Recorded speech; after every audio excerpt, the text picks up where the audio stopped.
pada hari ini kembali menetapkan satu orang tersangka dengan inisial NAM selaku Menteri Pendidikan, Kebudayaan, Riset, dan Teknologi Republik Indonesia periode tahun 2019-2024.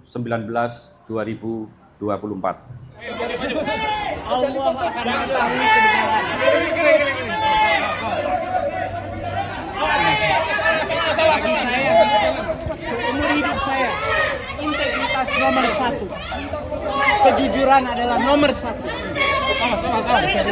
Allah akan melindungi saya.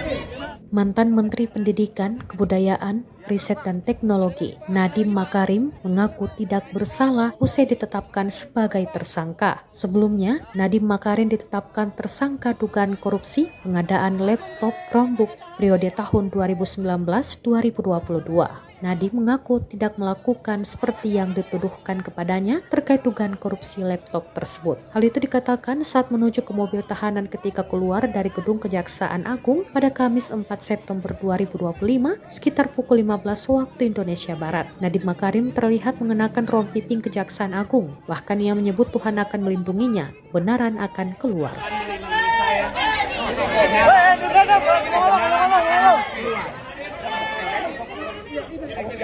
Insya Allah.